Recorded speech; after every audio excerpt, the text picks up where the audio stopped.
Hi, my name is Talisha, and for my individual project, I've put up a simulation on what it's like to be in the shoes of a child with autism. But before I present the simulation, I wanted to cover some bases in order to understand the components in that simulation. So some points that I will go over will be what is autism, what feelings we can notice in those videos, and how to help children with ASD as a non-professional. So what is autism?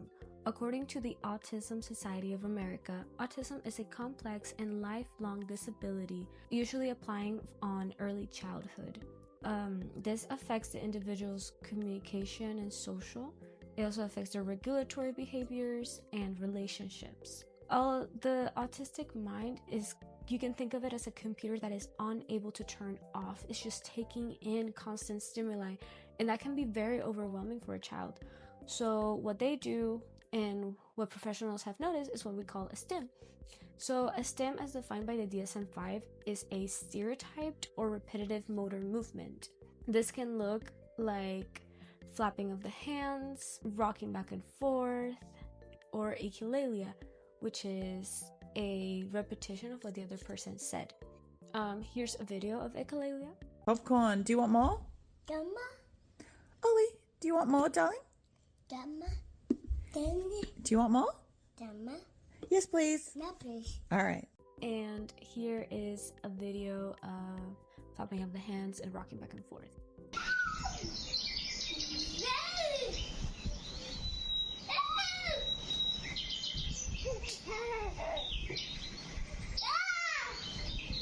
So notice that his hands are not really like shaking like this, like how one would expect, but he's still using that same motor movement. He's using those arms, and you can see him like coming into the stimuli because he likes it. It's the little birds, but then when he gets excited, he runs from that emotion, so he steps back.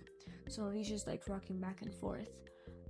Also, we will notice a strict regimen to schedules and rituals in order to maintain that instance of sameness. So what fields are we going to be exploring in this simulation? One thing to keep in mind is that at the end of the day, children with autism, they're still children. They experience the same kind of stressors as a neurotypical child, but in a different light. They're being constantly interrupted by all these stimuli that they don't know how to process yet. So my goal with this simulation is to showcase these specific challenges. For example, sounds that for us may be of normal volume, to them it may feel like a drill to their head, or sensory feelings like touch that just completely interrupts their play or their ability to like connect with people or learning in general. So with this constant interruption in the stream of the stimuli process, it creates very overwhelming and distressing emotions that results in what a neurotypical person would call a temper tantrum. But in reality, it's just a meltdown. It's a cry for that mental disruption and those incomprehensible feelings. Okay, so as a non-professional, what can we do when interacting with a child with autism? So it's important to be consistent and to have a schedule. Children with autism, they take things very literally, like they're not able to process what you say or the actions that you're trying to teach them to do in a abstract way. So be consistent, teach them all those self-regulatory things, help practice with them, be with them, because what you do, they'll copy back. They're very observant. And also because of that literal kind of thinking, they need that very strict structure with those schedules, just so that they know what comes next. And try to minimize any kind of interruption in that schedule. And if there is, you have to prepare them beforehand by telling them. Another important thing is to create a safe space in your home for them. So somewhere that they can be secure and be safe in general. Somewhere that they can just self-regulate by themselves. It's also important to set boundaries. At the end of the day, we need to teach children how to respect spaces, how to respect people. Something that I saw in help guide, in the website help guide, was to put colored tape in areas that like have those kind of boundaries, and also labeling pictures of items in the house. Another important thing to keep in mind is for those nonverbal cues, it is so important because that's the way they communicate. Many children with autism, they might be non-speaking, so they may be mute, or they may have some kind of learning disability that makes them unable to communicate what they feel, what they want.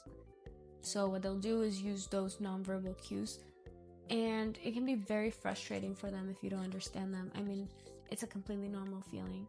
So if that does happen, there's a misinterpretation in that nonverbal cue, and they start getting very frustrated and freaking out, and they have that meltdown. Try to figure out what was the reason behind it. Try to think back to like where they were, what they were signaling at, were they running to a certain place, what other objects were near the space that he was at before they had the meltdown. Another important thing is to keep in mind the child's sensory sensitiveness. Observe what kind of environment and feelings like textures create good reactions or bad reactions. And the most important of all is to have fun with them. Keep looking for ways to connect with them. Like any kind of child, they have interests too, and it helps a lot when you connect with them in a way that doesn't feel like it's therapy or it's educational. And that's it. So we will go now into the simulation. Hope you enjoy.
Callie, come get some chips.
Sally, it's time to go. I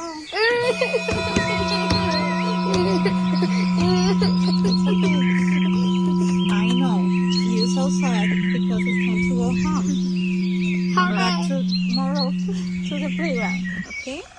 Okay, Mom. Let's go. Yay.